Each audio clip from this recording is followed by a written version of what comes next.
हाँ जी भाई, जय हिंद, नमस्कार। क्या हाल चाल, कैसे हैं आप सभी? आशा करता हूँ, उम्मीद करता हूँ आप सभी स्वस्थ हों, शानदार हों, जबरदस्त हों। प्यारे बच्चों, स्वागत है आप सभी का। आ जाइए फटाफट से क्लास की शुरुआत करते हैं, कहानी को आगे बढ़ाते हैं, वहां से कंटिन्यू करते हैं जहां से हमने छोड़ा था। मेरे प्यारे बच्चों, आप सभी लोग बहुत प्यारे प्यारे से हैं, है ना? कुछ नन्हे मुन्ने से हैं तो कुछ बड़े बड़े हैं, दाढ़ी मूछ वाले हैं। और सबका स्वागत है एक साथ, तहे दिल से। तो दिन प्रतिदिन वातावरण चेंज होता जा रहा है, लेकिन हम चलते हैं, अपना इसको कंटिन्यू करते हैं। कहानी क्या है, क्या पढ़ रहे हैं हम? Part number 5, union government. आज का जो टॉपिक होगा वो होगा यूनियन गवर्नमेंट।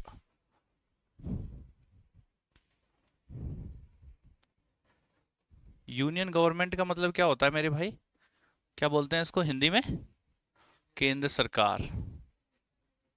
केंद्र सरकार, ठीक है। तो आज का हमारा टॉपिक क्या है? केंद्र सरकार, यूनियन गवर्नमेंट। पिछली जो क्लास का आप इशू बता रहे थे कुछ टेक्निकली, वो मैं दे चुका हूँ। तो वो कह रहे थे कि लगभग सर 36 से 48 घंटे लग जाते हैं उसको रिजॉल्व होने में। तो ऐसा कुछ रहा होगा जो हिस्ट्री वाली क्लास में आप कह रहे थे कि प्ले नहीं हो रही है। आज रफ्तार में आए हैं क्या? अरे सब रफ्तार में है सर। आप समय, अरे भाई समय अच्छा लगता है ना। समय, आप समय की कदर करिए, समय आपकी करेगा। तो कहानी यही है बस, सही समय पर सही चीजें हो जाएं और जीवन में क्या चाहिए। मेरे प्यारे बच्चों, जब हमने पढ़ना शुरू किया तो हमने पार्ट नंबर 1 पढ़ा, और पार्ट 1 में हमने क्या पढ़ा? यूनियन एंड इट्स टेरिटरीज, यही पढ़ी थी। एंड इट्स टेरिटरीज, कहने का मतलब है संघ एवं राज्य क्षेत्र।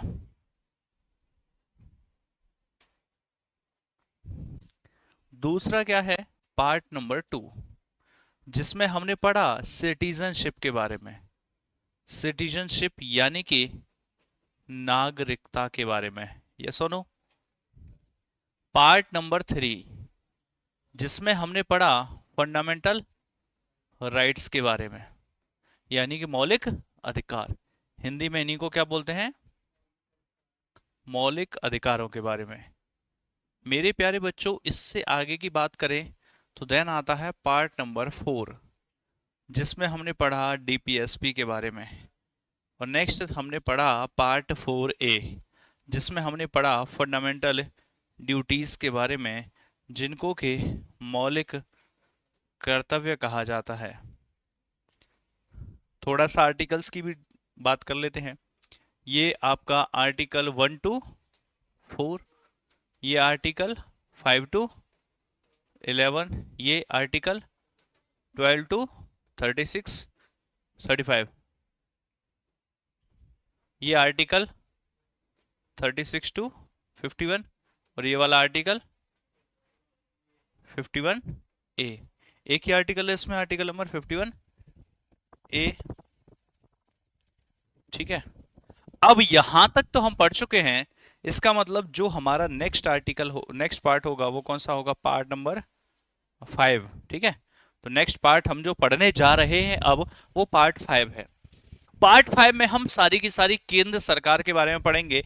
आपका Lok Sabha, Rajya Sabha, president, prime minister के बारे में, अटॉर्नी जनरल के बारे में, सुप्रीम कोर्ट के बारे में, सारी की सारी चीजें।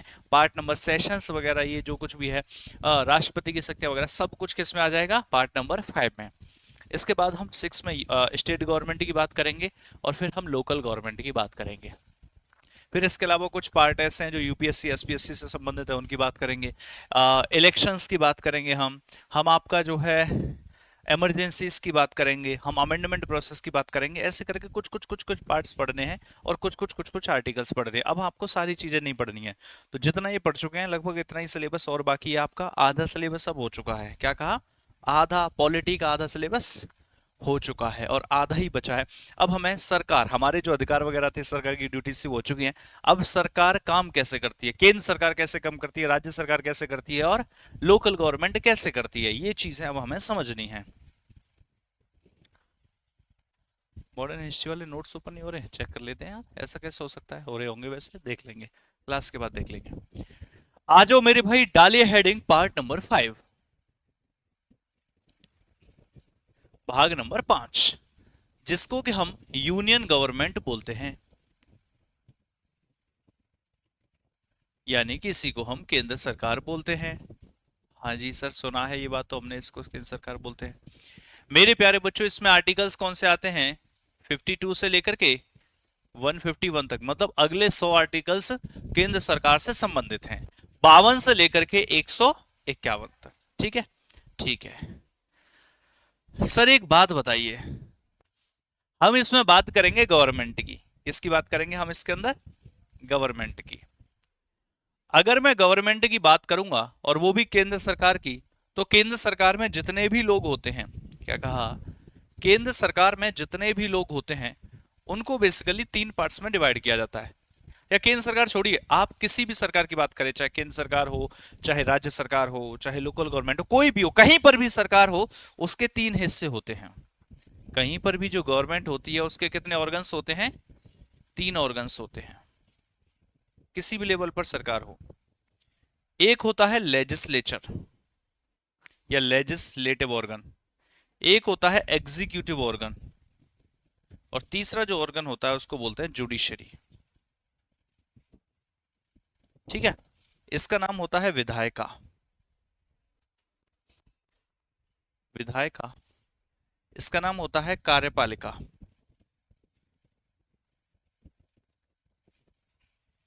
कार्यपालिका। और इसका नाम क्या होता है?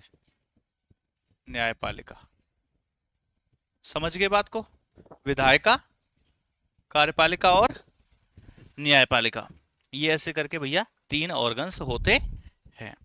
अब इनके क्या क्या काम होते हैं, क्या क्या फंक्शंस होते हैं, थोड़ा सा हम उनको समझ लेते हैं। आप मेरी बात सुनिए, मैंने आपको एक दिन और बताया था कि जैसे मान लीजिए सरकार में 100 लोग हैं। सरकार कैसे काम करती है? सरकार मेरे भाई ऐसे काम करती है, जो गवर्नमेंट होती है, जो सरकार होती है, वो ऐसे काम करती है कि 100 लोग हैं। पहले क्राइम क्या होता है? क्राइम की सजा मिलती है ना। जैसे सरकार क्या करती है? सरकार कानून बनाती है। कानून कानून कानून बनाया जाता है। अगर कोई भी व्यक्ति उस कानून का उल्लंघन करता है तो वो अपराध माना जाता है और उसको सजा मिलती है। तो अपराध और सजा का काम तो बाद का है, लेकिन सबसे पहले तो कानून बनाया जाएगा।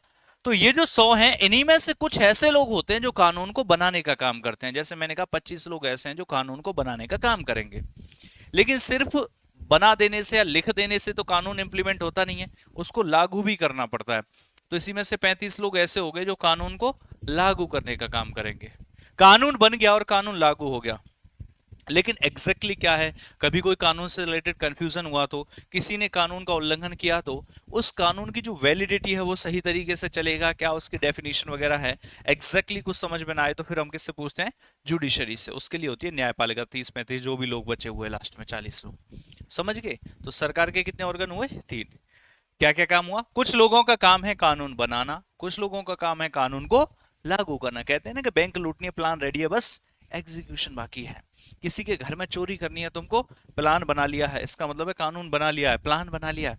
अब क्या करना है? बस उसको एग्जीक्यूट करना है। तो बस प्लान को एग्जीक्यूट करोगे, चोरी कर लोगे, और बाद में तो फिर जुडिशरी वाला काम होगा। तो जो लेजिस्लेचर ऑर्गन होता है, इस लेजिस्लेचर ऑर्गन का काम क्या होता है?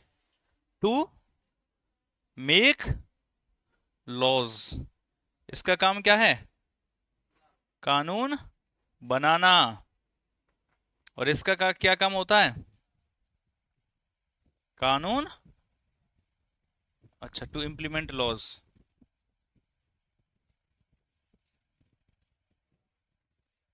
हम कानून को लेकर के इनके बीच के डिफरेंसेस समझ रहे हैं। तो इसका काम होता है कानून लागू करना, और इसका काम क्या होता है? To validate laws. अच्छा देखो, जुडिशरी और क्या करती है? आर्टिकल 13 पढ़ा था कि अगर कोई भी कानून जो संविधान का उल्लंघन करेगा वो हो जाएगा नल एंड वॉइड, शून्य। नल एंड वॉइड का क्या मतलब है? शून्य हो गया, खत्म हो गया। जैसे दवाई लेके आए लेकिन उसकी एक्सपायरी डेट निकल गई, इसका मतलब क्या है? वो खत्म हो गई, शून्य हो गई। तो सेम ऐसे कोई भी कानून जो संविधान का उल्लंघन करेगा वो शून्य हो जाएगा, मतलब उसकी एक्सपायरी डेट आ चुकी है। तो टू वैलिडेट लॉज, कानून की व्याख्या करना। कानून की व्याख्या, ये मैंने कानून को लेके मतलब काम लिख दिया है, वरना जुडिशरी के तो बहुत सारे काम होते हैं। गुरुजी सभी टीचर्स, क्या क्या हो गया है टीचर्स में है आपस में? पता नहीं कुछ कुछ चीजें चलती रहती हैं, क्या दिक्कत है? देखो हमारे लिए सब बढ़िया है, सभी गुरुजन है, सभी को हमारा नमस्कार, सभी को हमारा राम राम। सब खुश रहें, मस्त रहें, बच्चों को पढ़ाते रहें। पता नहीं यार क्या क्या चलता रहता है। कुछ चीजें हैं जहाँ समस्या पता नहीं क्यों जनरेट हो जाती हैं। भाई हमारा तो कि सीधा सा सिद्धांत है, कोई बुरा कह लो तो भी हम वही हैं, कोई अच्छा कह लो तो भी हम वही हैं। जो हम करा रहे हैं वो करा रहे हैं। किसी के बुरे और किसी के अच्छे कहने से कोई फर्क नहीं पड़ता। और कहते रहते होंगे लोग, कहते रहो, आगे भी कहते रहेंगे। हमें पता है कि भैया मुझे आपको पढ़ाना है, आपके लिए बेहतरीन प्रैक्टिस करवानी है। जो पढ़ाया है उसमें से आपके एग्जाम में क्वेश्चन आने चाहिए, इस चीज़ के लिए काम करना है। आप अगर ढंग से पढ़ोगे तो वो क्वेश्चंस एग्जाम में जरूर आएंगे, और जब वो क्वेश्चंस आएंगे तो आपका सिलेक्शन होगा। अल्टीमेट एम तुम्हारा और हमारा क्या है? तुम्हारा सिलेक्शन।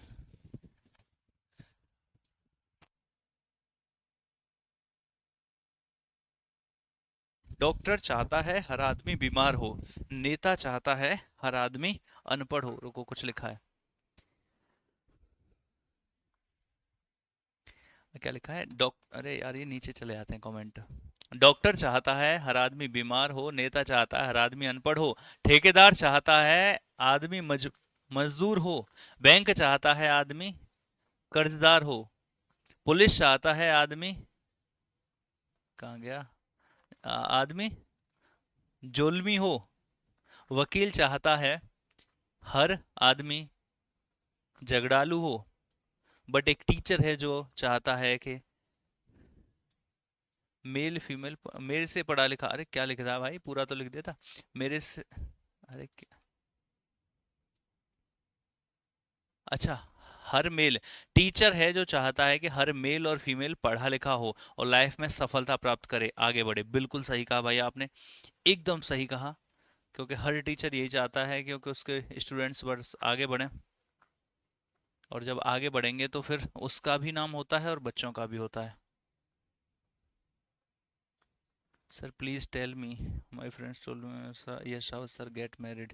अबे कैसी बातें कर रहे हो, जी लेने दो मुझे अपनी जिंदगी थोड़ी सी। शादी के चक्करों में पड़ के किसी का भला हुआ है क्या? आज तक किसी का भला हुआ है? किसी का नहीं हुआ है ना। मतलब क्या कहूँ मैं, किसी का भला नहीं हुआ भाई। एक आदमी का भला बता दो जो हुआ हो। नहीं हुआ यार शादी के चक्करों में पड़ करके। तो इसीलिए ये लिख लो, ये लिख लिया। तो गवर्नमेंट के कितने ऑर्गन होते हैं? इतने, टू वैलिडेट लॉस। चाहे ये किसी भी लेवल पर सरकार, अच्छा कुछ बातें अगर मैं आपको लिखवाऊं तो कोई दिक्कत तो नहीं है? होनी भी नहीं चाहिए है ना। चलिए भाई, मैं आपको बताता हूँ सेंट्रल गवर्नमेंट किसकी बात कर रहे हैं हम, सेंट्रल गवर्नमेंट की, यानी कि केंद्र सरकार की। यही कहना चाह रहे हो? अच्छा बताओ केंद्र सरकार के कितने ऑर्गन्स होंगे? 3? पक्की बात है? कोई दिक्कत? होनी तो नहीं चाहिए।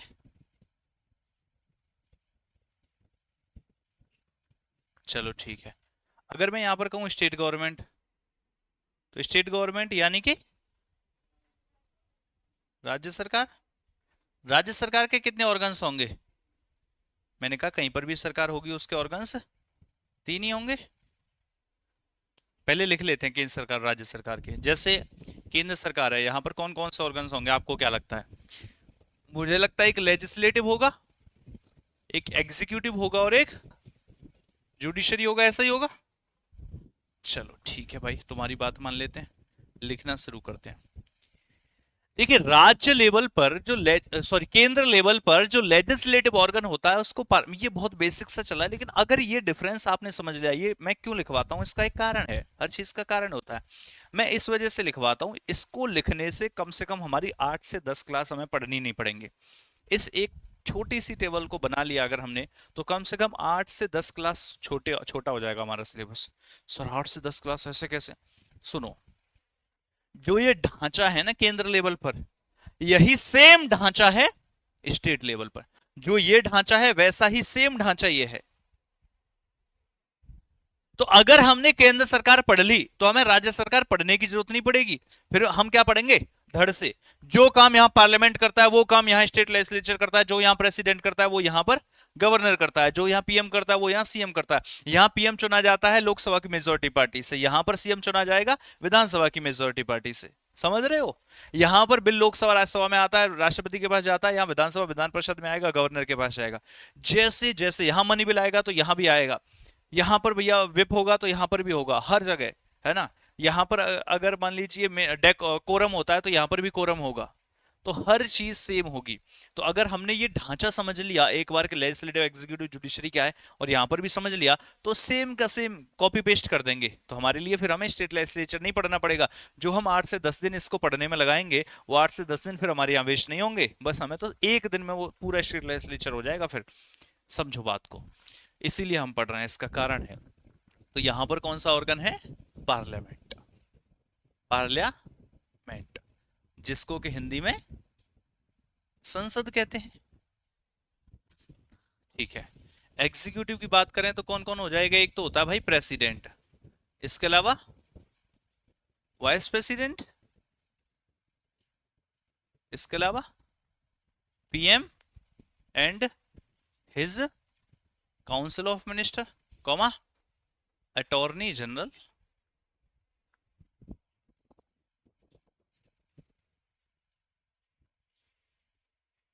हिंदी में लिखिए राष्ट्रपति। सर लोकसभा राज्यसभा रह गए, अरे ये जो है ना, इसी का हिस्सा होती है लोकसभा भी और राज्यसभा भी। इसी का जो सदस्य होते हैं उनको सांसद कहा जाता है।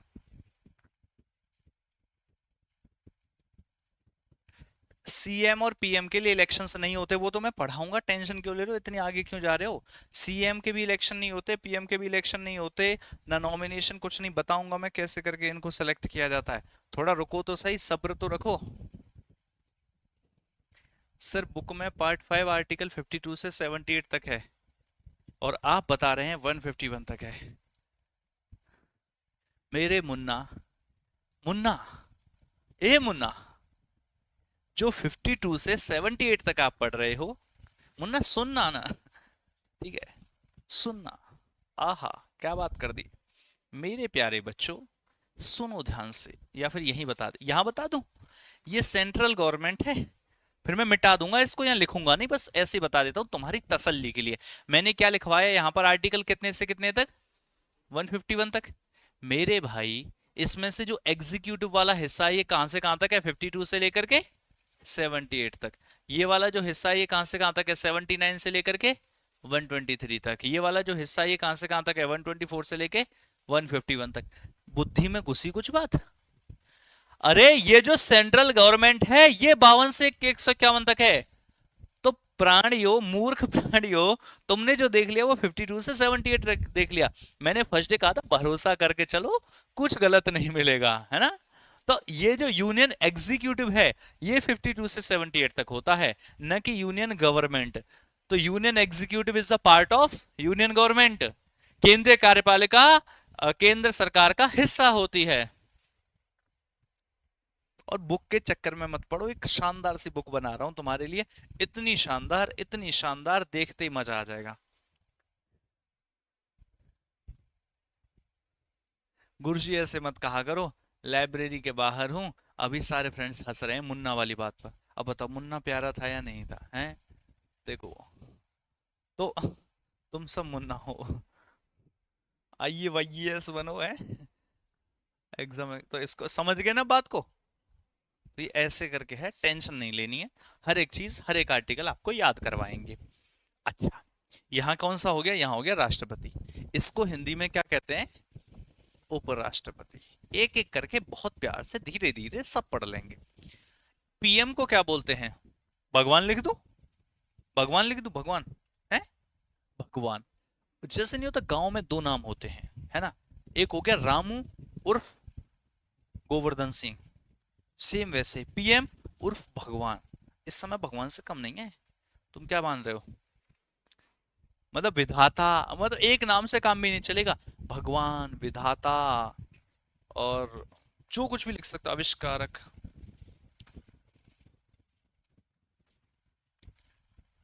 ठीक है, तो चलो फिलहाल प्रधानमंत्री लिख देते हैं।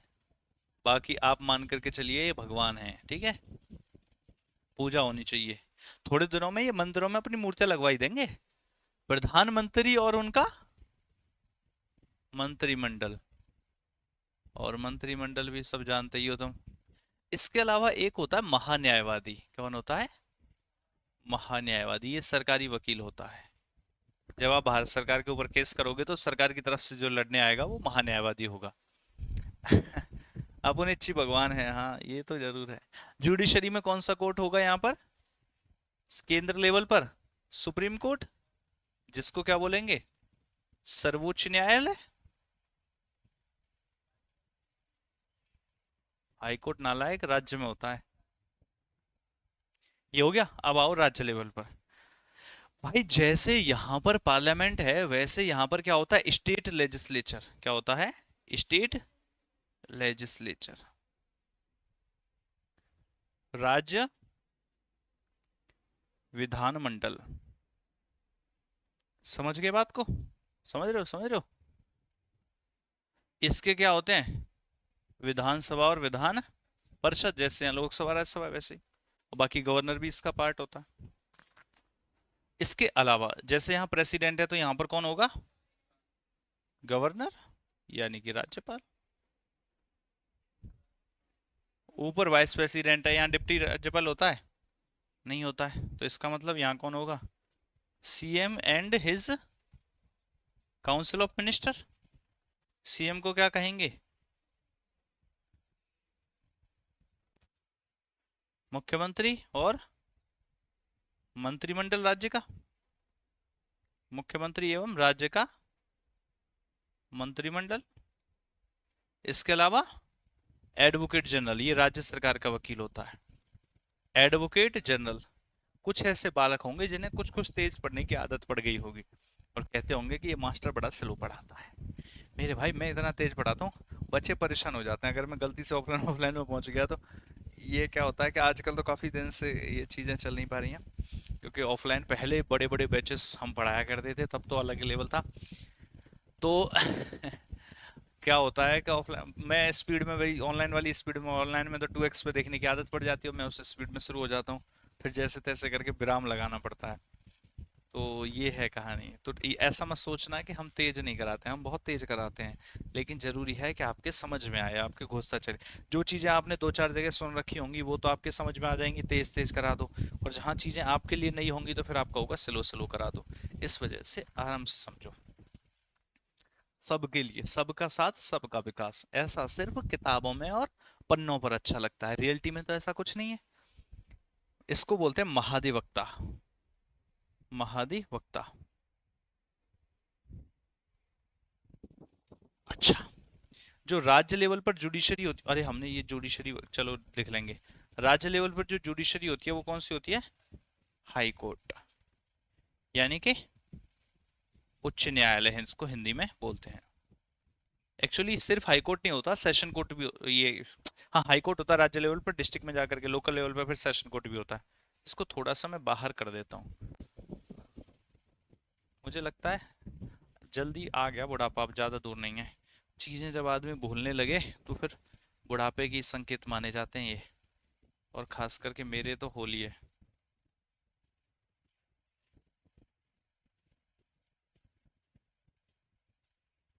समझ गए बात को? छाप दो एक बात एक बार में। आज सुबह वाली क्लास में हमने एक मैथ का क्वेश्चन किया था, है ना? बढ़िया क्वेश्चन था या नहीं था? अभी आपको देंगे वो मैथ वाला क्वेश्चन। एक मैथ का बहुत प्यारा सा क्वेश्चन किया था आज सुबह हमने क्लास में। आप में से देखेंगे कौन कौन कर पाएगा। ठीक है, तो एक क्वेश्चन देंगे, पहले इसको छाप लो, फिर धड़ से एक बढ़िया सा क्वेश्चन देते हैं आपको मैथ का, बहुत प्यारा सा। मैं सोच रहा हूँ मैथ्स पढ़ाने लगूं मैं, ठीक है, लेकिन उसके लिए जरूरी है कि मैं एक आधा क्वेश्चन आपसे पूछूं, फिर उसको पढ़ाने का तरीका आपको बताऊं, और फिर आप बताओ मुझे कि सही है या नहीं है।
हाँ भाई हो गया। अच्छा एक सेकंड और बस, ठीक है। मैथ मैथ मैथ करेंगे, मैच खेलेंगे मैथ में।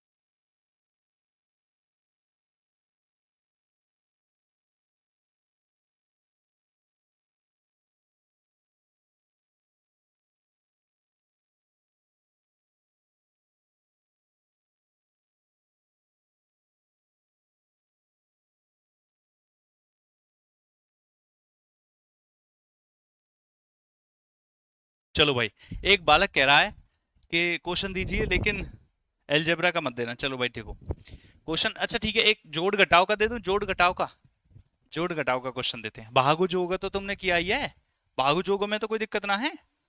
देखो एक काम करो, 88, थोड़ा इसको मोटा करते हैं, ऐसा करते हैं, एक भागु जोग का क्वेश्चन देते हैं। 88 डिवाइड बाई 7, ये करना है आपको। क्या करना है? 88 डिवाइड बाई 7। सर आज कुछ हुआ है क्या? कुछ ना हुआ है? आप पढ़ाते हो तो अच्छा लगता है, पॉलिटिकल साइंस और हिस्ट्री लगता है कि दिल में उतर गया है।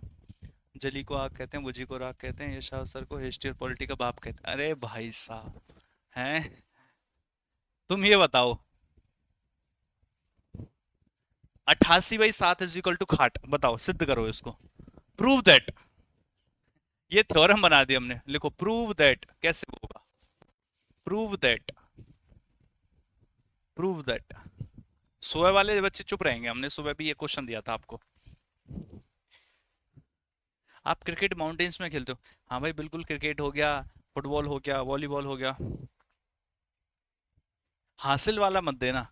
अरे भाई सब जोड़ घटाना देना, हासिल वाला। भाई क्या कह रहे हो? आवाज आवाज आ रही है हमारी? सिद्ध कर सकते हो तुम? हाँ भाई हुआ सिद्ध, हुआ। 88/7 इज इक्वल टू खाट। एक कह रहा है 12.57 आएगा, 57 आएगा। देखो भाई इसको क्या है, लेट सपोज दैट, सुनना ध्यान से। 88 को, एक बात सुनो जरा, 88/7 को मैं ऐसे लिख सकता हूं, 4 × 22, यस और नो, डिवाइड बाई 7, यस और नो। और 22/7 अपने आप में क्या होता है? 22/7 3.14, और 3.14 मतलब पाई, और ये कितने हैं? 4। तो इसका मतलब ये क्या हो गया? 4 पाई। और जो 4 पाई होती है उसी को तो गांव में खाट कहते हैं, यस और नो। ये कह रहा ना हो पाएगा। अब बता हुआ कि ना हुआ? बता भाई, हुआ कि ना हुआ? गांव में जो 4 पाई होती है उसी को तो खाट कहते हैं, तो 4 पाई इज इक्वल टू खाट। मैथ के क्वेश्चन ऐसे ही करेंगे हम, सारे क्वेश्चन ऐसे सोचो। मजा आएगा।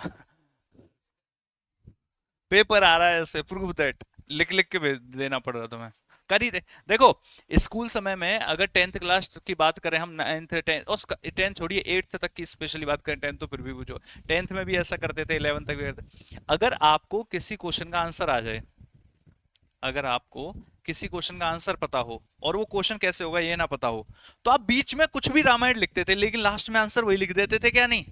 अगर आपको आंसर पता चल जाए कहीं से, किसी दोस्त से, कैसे भी करके, बीच में कुछ भी लिखोगे, अपने दोस्तों की कहानी लिख दोगे, लड़ाई लिख दोगे, लेकिन लास्ट में क्या लिख दोगे? आंसर। तो इसको छोड़ो, आ जाओ इधर आ जाओ। अच्छा सुनो, ये हो गया ऐसे ही, जैसे सेंट्रल गवर्नमेंट है, जैसे स्टेट गवर्नमेंट है, वैसे लोकल गवर्नमेंट होती है। लोकल गवर्नमेंट में भी जो लेजिस्लेटिव ऑर्गन हो जाएगा उसमें क्या होगा, गांव में बेसिकली म्यूनिसिपैलिटीज होती है, और मतलब गांव में पंचायती राज होता है और शहर में म्यूनिसिपैलिटीज होती है। और एग्जीक्यूटिव में कौन होता है? डिस्ट्रिक्ट हेड, डीएम होता है। और जुडिशरी में कौन होता है? डिस्ट्रिक्ट कोर्ट या सेशन कोर्ट होता है। तो ऐसे करके भैया आपका लोकल लेवल पे भी होता है, वो हम पढ़ ही लेंगे। तो आज ही एक एक करके पहले हम सेंट्रल गवर्नमेंट पढ़ते हैं। अच्छा सेंट्रल गवर्नमेंट में ये कौन से लोग हैं जो कानून बनाते हैं। ये कौन से लोग हैं जो कानून को लागू करते हैं, और ये कौन से लोग हैं जो कानून की व्याख्या करते हैं। तो पहले कानून बनाने वालों को ही पढ़ लेते हैं। तो डालो हेडिंग पार्लियामेंट। क्या हेडिंग डालोगे? पार्लियामेंट। बहुत प्यार से समझते चलना मेरे साथ में चीजों को। पार्लियामेंट यानी कि संसद। मेरे प्यारे बच्चों, जो ये संसद होती है इसके बेसिकली 3 पार्ट्स होते हैं। कितने पार्ट्स होते हैं?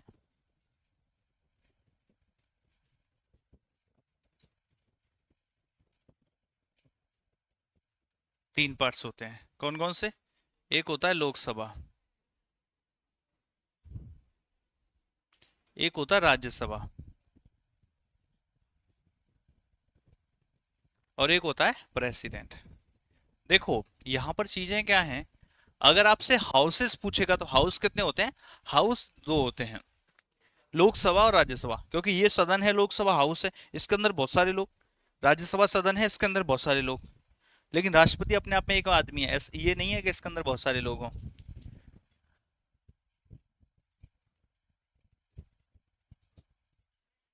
तो इसको क्या बोलते हैं? लोकसभा।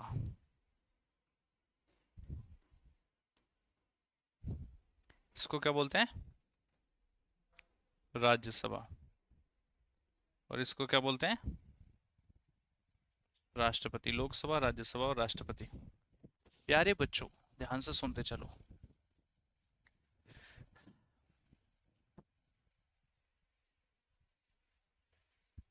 ऐसे लिख लो, समझ में आ गया? लोकसभा को ही लोअर हाउस कहते हैं, इसी को लोअर हाउस बोलते हैं। लोअर हाउस यानी कि एक एक करके सारे डिफरेंस बताऊंगा, लेकिन ये वाले लिख लो, निम्न सदन। निम्न सदन। और ये वाला जो होता है इसको क्या बोलते हैं? अपर हाउस यानी उच्च सदन। उच्च सदन। द्विसदनीय। और द्विसदनीय प्रणाली, द्विसदनीय संसदीय प्रणाली, ये कहां से ली गई है? द्विसदनीय संसदीय प्रणाली कहां से ली गई है?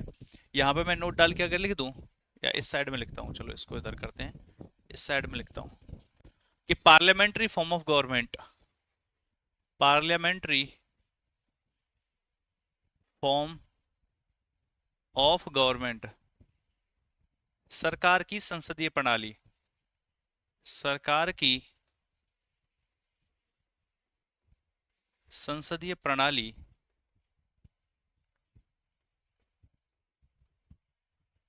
कहां से ली गई है? Taken from Britain. ठीक है, तो इसको ब्रिटेन से लिया गया। ये क्वेश्चन भी आपसे पूछ लेता, छाप दो। बहुत अच्छा लगता है आपको, बहुत बढ़िया, शुक्रिया।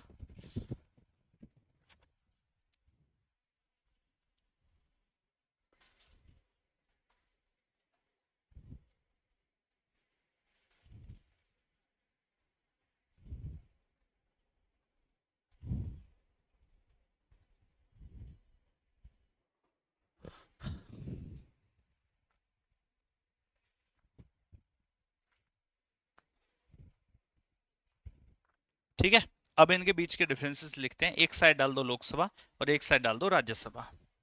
एक साइड साइड डाल दो लोकसभा और एक साइड डाल दो राज्यसभा।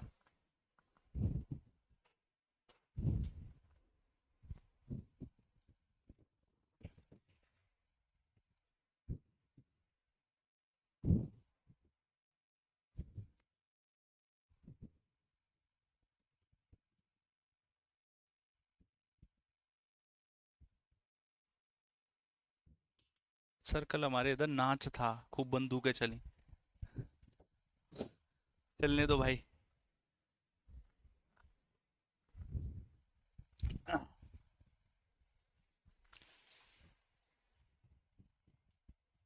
क्लास में याद हो जाता है, बहुत बढ़िया। कल आपने सैमसंग का फोन लिया है, बहुत बढ़िया। हैं? तो ये सारी बातें बताओगे आप? चलिए, शुक्रिया बताने के लिए, कॉन्ग्रेचुलेशंस। लेकिन आगे चलें, छाप दिया, बहुत बढ़िया। एक तरफ डालो हेडिंग लोकसभा और एक तरफ डालो राज्यसभा, इनके बीच के कुछ डिफरेंसेस हैं जिनको हमें समझना है। लोकसभा और दूसरी तरफ राज्यसभा, कल हम इनके इलेक्शंस के बारे में पढ़ेंगे, ठीक है। Very good. आज इनके थोड़े से डिफरेंसेस तक देख लेते हैं।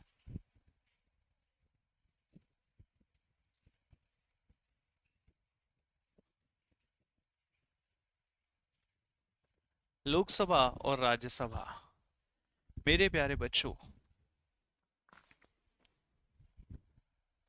आहा हा हा हा, आहा हा हा, सुनो ध्यान से। देखो, पता है क्या है, क्या लग रहा है, जो जो तुम कहते चलोगे मैं लिखता चलूंगा। तुम्हें क्या लग रहा है? लोक, लोक मतलब लोग, लोग मतलब लोगों की सभा, लोगों की सभा मतलब इंग्लिश में क्या कहेंगे, हाउस ऑफ पीपल। तो this is house of people, जो जो तुम्हें लगेगा वो मैं लिखता चलूंगा, हाउस ऑफ पीपल। इसका मतलब इसको हिंदी में क्या लिखूं? लोगों का सदन, ऐसे ही लिखेंगे। बहुत बढ़िया। राज्यसभा, राज्यों की सभा यानी राज्यों का सदन। आज आप हमारी एज के ही हैं, बड़े भाई जैसे हैं, आपसे शेयर कर देते हैं। हाँ बिल्कुल करिए भाई, बिल्कुल, हम आपको बधाई देंगे, टेंशन क्यों ले रहे हो, है ना। अच्छा लगा हमें भी। चलो, इसको बोलेंगे काउंसिल ऑफ स्टेट यानी राज्यों का सदन, ठीक है।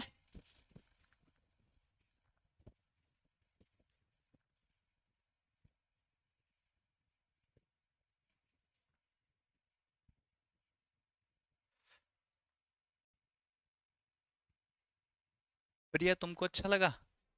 एंजल प्रिया भी कह रही है उसको अच्छा लगा, तुमने बताया है ना प्रिया। प्रिया कह रही है अच्छा लगा। अच्छा और बताओ, और क्या पता है आपको इसके बारे में? बताओ बताओ, जल्दी बोलते चलो। अच्छा, इसको लोअर हाउस कहते हैं, ये तो अभी हमने देखा था। तो ये बात भी लिख लो, तो छुपा क्यों रहे हो? ये छुपाने वाली बात है थोड़ी है, ये तो सबके सामने करने वाली बात है यार। तुम इसको भी छुपा रहे हो, बताओ। लोअर हाउस हिंदी में भी बता दो चलो, निम्न सदन। और ये वाला, इसका मतलब ये कौन सा होगा? ये अपर हाउस होगा। इसका मतलब कौन सा सदन होगा? यानी उच्च सदन। उच्च सदन, बहुत बढ़िया भाई। मुन्ना, देखो, प्रिया हंस काय रही हो तुम? देखो प्रिया हंस रही है भाई। बताओ अगला बताओ। प्रिया बताएगी, नहीं बता रही है। स्थाई अच्छा ऐसा, ये लिखो टेम्परेरी सदन। इसको टेम्परेरी हाउस बोलते हैं। क्या बोलते हैं? Temporary house. इसका मतलब तुम ये कहना चाह रही हो ये अस्थाई सदन है। ये कौन सा सदन है? अस्थाई सदन। ये वाला कौन सा सदन है? दिस इज परमानेंट हाउस, यानी कि स्थाई सदन। और बताओ क्या बताओगे? इसको लोगों का सदन क्यों कहते होंगे? लोग वोट डालते हैं, और जहां लोग वोट डालते हैं मतलब डायरेक्ट इलेक्शन। तो लिखो प्रत्यक्ष निर्वाचन, लिख दो, छाप दो। डायरेक्ट इलेक्शन यानी प्रत्यक्ष निर्वाचन।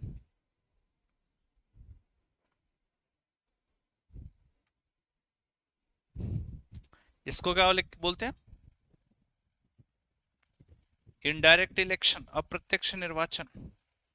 कैसे होते हैं वो मैं बताऊंगा, क्योंकि यहाँ राज्यों के द्वारा जनता चाचा विधायकों को चुनती है, और चाचा विधायक फिर किसको चुनते हैं? इन राज्यसभा के लोगों को। इनडायरेक्ट इलेक्शन यानी कि अप्रत्यक्ष निर्वाचन। ये सब बातें पूछ ली जाती हैं आपसे, फिर वहां पर आप जो है भूल जाते हो। इसके अलावा क्या लिखोगे? ये वाला, इसको इसको बोलते हैं फर्स्ट चैम्बर, पहला house. First chamber, first house, या तो फर्स्ट चैम्बर कह लो, या पहला सदन कह लो, या पहला हाउस कह लो, बात वही है। और इसको क्या बोलते हैं? सेकंड चैम्बर या सेकंड हाउस, दूसरा सदन, ठीक है। पॉपुलर कौन सा है, फेमस कौन सा है? पॉपुलर हाउस कौन सा है? पहला वाला, लोकसभा, है ना, क्योंकि लोगों के द्वारा चुना गया। छापो भाई, छापो भाई। अब मैं आपको बताता हूं इसको क्यों परमानेंट कहा जाता है और क्यों नॉन परमानेंट कहा जाता है। पहले यहां तक छापो।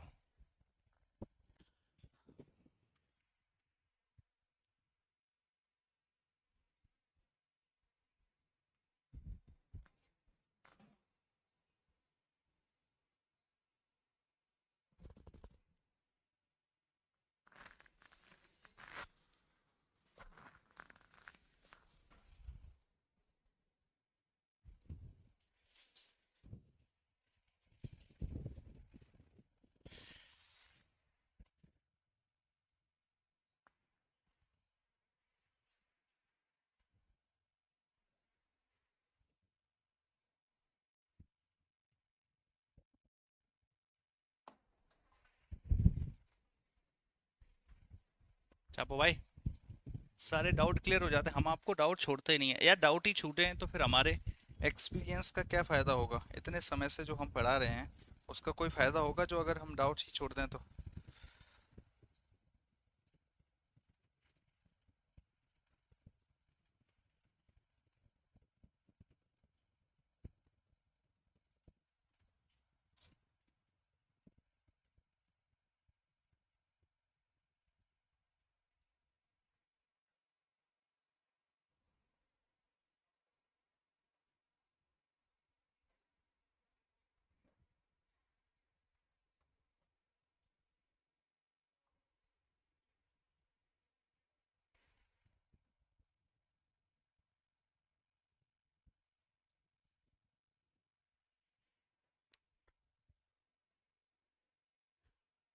सर दोनों सदनों का? अबे भाई रुक जाओ, थम जाओ, मैं यहाँ पे कोई सदन नहीं पढ़ा रहा हूँ। तुम्हें पता नहीं कितनी इतनी जल्दी है, एक ही दिन में सारा सिलेबस खत्म कर देना चाहते हो तुम, फिर पता नहीं तुम्हें कौन सा चांद पे जाना है, हैं? क्या चाहते हो? बस वो बात बता दो जो तुम जानना चाहते हो, इसके अलावा ना इधर की ना उधर की ना पेपर में आने वाली कोई बात मत बताओ। बस वो बता दो जो तुमको जाननी है। अबे सदन थोड़ी पढ़ रहे हैं अभी हम, कैसे बनता है अध्यक्ष वो सब कुछ जानेंगे ना। अध्यक्ष बनाने के लिए भाई साहब इलेक्शन भी कराने पड़ेंगे, पार्टी भी होना जरूरी है, हैं? अध्यक्ष बनाने से पहले नॉमिनल अध्यक्ष भी होगा, जो नॉमिनल अध्यक्ष होगा उसको प्रोटेम स्पीकर बोलेंगे इधर, हैं? तो वो जो प्रोटेम स्पीकर भी बनेगा, लेकिन उससे पहले इलेक्शंस होंगे ना, उससे पहले पता होगा टेन्यूर कितना होता है। सारी बातें जानना जरूरी होता है, बेवकूफ हो। सर आपके साथ ही हम खुल के बोलते हैं, बाकी कोई सुनता ही नहीं है। मतलब तुम क्या करना चाहते हो, हैं? जो आदमी उंगली दे रहा है उसी का हाथ पकड़ लो। चलो छापो। क्या छापोगे? देखो, मैं परमानेंट हाउस या डायरेक्ट इलेक्शन वगैरह कैसे होते हैं वो बताता हूं आपको। जैसे लोकसभा है, ये क्या है? लोकसभा। और ये क्या है? राज्यसभा। ठीक है, समझ के बात को? अब सुनना ध्यान से। इसमें क्या होता है, जो जनता होती है ना, जनता जो आम जनता होती है, जनता डायरेक्टली वोट डालती है। जनता डायरेक्ट वोट डालती है, दैट्स वाई ये क्या कहलाते हैं? डायरेक्ट इलेक्शन, यानी प्रत्यक्ष निर्वाचन। प्रत्यक्ष निर्वाचन कहलाते हैं। इसमें ऐसा नहीं होता है। इसमें जो जनता होती है वो जनता चुनती है चाचा विधायक को। चाचा विधायक किसको चुना जाता है? चाचा विधायक, स्टेट लेवल पर, है ना? और फिर ये चाचा विधायक किसके लिए वोट डालते हैं? राज्यसभा के लिए। दैट्स वाई ये क्या कहलाता है?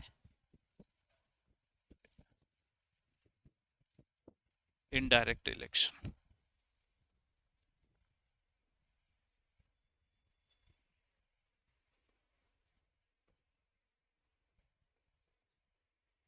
यानी अप्रत्यक्ष निर्वाचन। ठीक है, कोई दिक्कत नहीं है।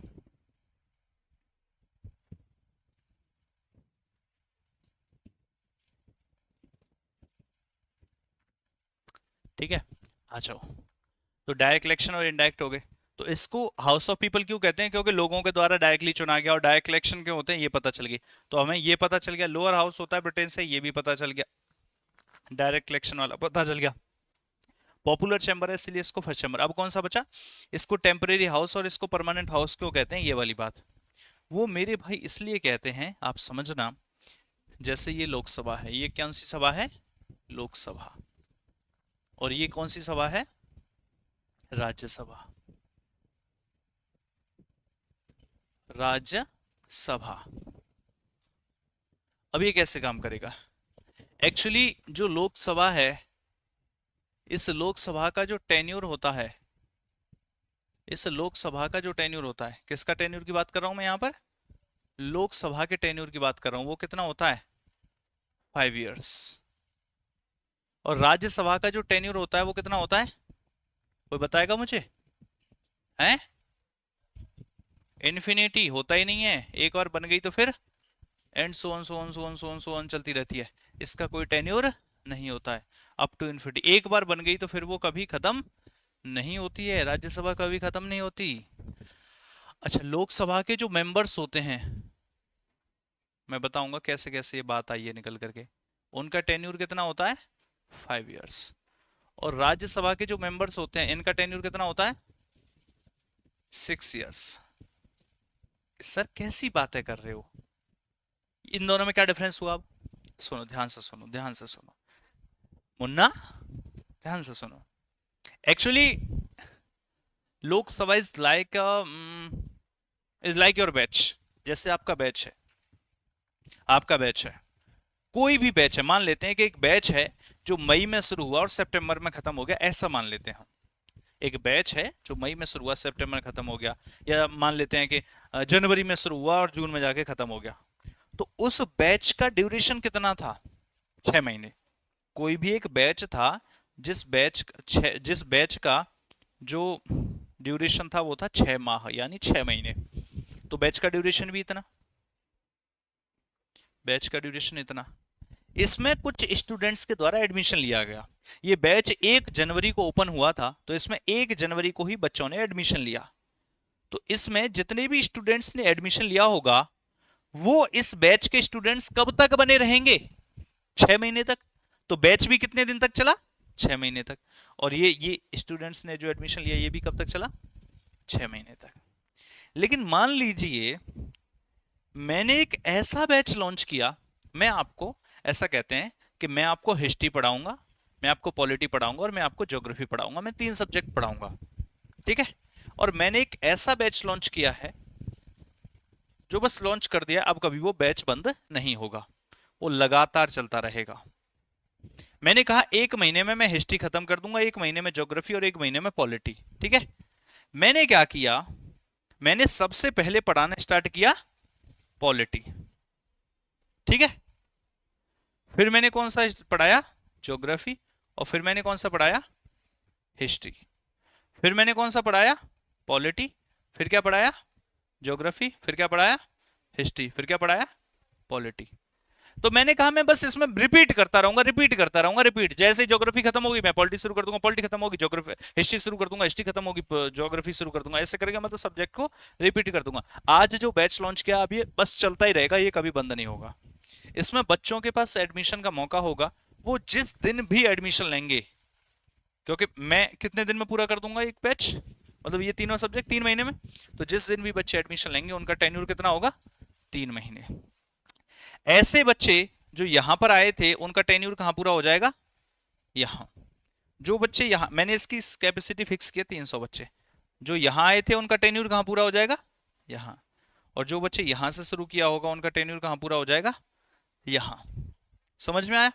जो यहाँ है वो उनका, जिन्होंने पॉलिटी से शुरू किया हिस्ट्री पे खत्म, ज्योग्राफी से शुरू किया पॉलिटी पे खत्म, हिस्ट्री से शुरू किया ज्योग्राफी पे खत्म। अब दोबारा से क्या आ गई? पॉलिटी। अब दोबारा से क्या होगा? जो अब मेरे पास सीटें तो लिमिटेड हैं, मेरे पास 300 सीटें हैं, 100 ये वाली, 100 ये वाली, 100 ये वाली। तो इन बच्चों को 3 महीने हो चुके हैं, तो अब इनको बाहर निकाल देंगे, इनकी जगह नए आ सकते हैं। तो यहाँ पर नए बच्चे आ जाएंगे, जिनका टेन्योर कहां तक होगा? यहां तक। ये जो नए बच्चे आएंगे, इनका टेन्योर कहां तक होगा? यहां तक। समझ रहे हो? ये बैच कभी खत्म नहीं होगा। ऐसे ही जब राज्यसभा एक बार बन जाती है, उसका कार्यकाल कभी खत्म नहीं होता है, उसके अंदर नए नए सदस्य आते रहते हैं। जैसे मैंने यहाँ 1-1 महीने का स्लॉट रखा था, राज्यसभा में यही स्लॉट 2 साल का होता है। कितने साल का? 2 साल, 2 साल, 2 साल। तो जो लोग यहां पर आए, उनको कितने साल हो गए? 6 साल यहां तक। जो यहां आए, इनको कितने साल हो गए? 6 साल, यहां वालों को 6 साल। तो हर व्यक्ति का टेन्यूर राज्यसभा में कितना रहा? 6 साल। अरे ये भी 6 साल तक रहे, ये भी 6 साल तक, ये भी 6 साल तक, ये भी 6 साल तक। तो हर व्यक्ति का टेन्यूर राज्यसभा में 6 साल रहा। लेकिन इनको 3 पार्ट्स में डिवाइड कर दें तो 1/3, 1/3, 1/3।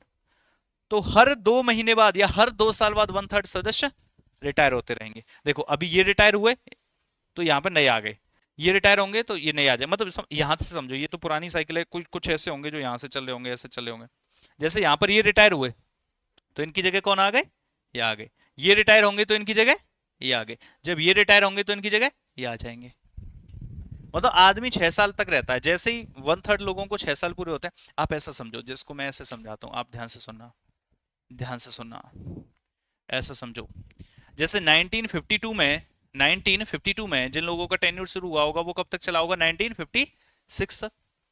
1954 में जिनका टेन्योर शुरू हुआ होगा वो कब तक चला होगा? 1960 तक। और 1956 में जिन लोगों का टेन्योर शुरू हुआ होगा वो 1962 तक। 4 हो गए क्या? तो कोई नहीं, इनको इधर वालों को चेंज कर दो। 52 वाला 1958 तक, 1960 तक, और 1960, ये नीचे वाला तो सही था। अच्छा सुनो, अब ये लोग यहाँ पर रिटायर हो जाएंगे तो यहाँ पे जो 58 में आएगा वो कब तक चलेगा? 1964 तक। जो 60 में आएगा वो कब तक चलेगा? 1966 तक। और जो ये आएगा तब तक 1968 तक। फिर जो 64 में आएगा वो 70 तक। समझ रहे हो ना? तो ये 3 रो बन रखी है राज्यसभा में। एक रो के लोग 2 साल बाद चेंज हो जाते हैं, फिर इसके 2 साल बाद, फिर इसके 2 साल बाद। समझ रहे हो? Sir I am interested in this class but this is going to happen. अच्छा ये पूरी होने वाली है, कोई बात नहीं मेरे भाई, फिर कल दोबारा से शुरू हो जाएगी। लेकिन ये गेम समझ में आया आप लोगों को कि राज्यसभा तो परमानेंट चलती रहती है। Rajya Sabha is not a question of dissolution, वो कभी डिसोल्व नहीं होती। ये 5 साल बाद भंग हो जाती है, वो भंग नहीं होती। लेकिन इसके जो सदस्यों का कार्यकाल है वो आपका 6 साल ही है। तो 1/3 people, 1/3 people retires after every 2 years। हर 2 साल बाद 1/3 पीपल रिटायर होते रहते हैं। ठीक है मेरे भाई, यहां तक रखो। कल हम, आज हमने देखा कि क्या क्या है, हाउस को क्या कहा जाता है, ये सारी बातें जानी। कल हम पढ़ेंगे कि लोकसभा और राज्यसभा में कितनी सीटें हैं। उसके बाद हम पढ़ेंगे लोकसभा राज्यसभा के लोगों के इलेक्शन कैसे होते हैं। और वैसे तो मैंने बता दिया डायरेक्ट इलेक्शन है, मतलब इलेक्शन हो जाता है, उसके बाद क्या होता है। उसके बाद हम पढ़ेंगे आपका अध्यक्षों के बारे में, लोकसभा के अध्यक्ष, राज्यसभा का अध्यक्ष, उपाध्यक्ष वगैरह, जैसे speaker, deputy speaker, chairman, deputy chairman वगैरह, इन सब के बारे में पढ़ेंगे।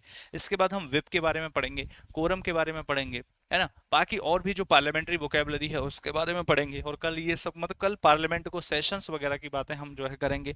बिल पास कैसे किया जाता है उस सबको पढ़ेंगे, कानून कैसे बनता है उस सबको पढ़ेंगे। ठीक है, तो कल ये सब कुछ करेंगे। और परसों की क्लास में फिर हम पढ़ेंगे प्रधानमंत्री के बारे में। राष्ट्रपति बाद में आएगा, पहले हम प्रधानमंत्री के बारे में, उसके मंत्रिमंडल के बारे में पढ़ेंगे, जॉइंट सिटिंग के बारे में पढ़ेंगे, है ना, टाइप्स ऑफ बिल्स के बारे में पढ़ेंगे। ये सब होगा, देन फिर जाकर के बाद में आएगा राष्ट्रपति। टेंशन ना लो, सब कुछ समझाते हुए चलूंगा। ठीक है, थैंक यू सो मच भाई एवरीबॉडी, मिलते हैं कल की क्लास में। आज यहीं तक, नेक्स्ट क्लास का समय हो चुका है। तो take care, tata bye bye, Radhe Radhe.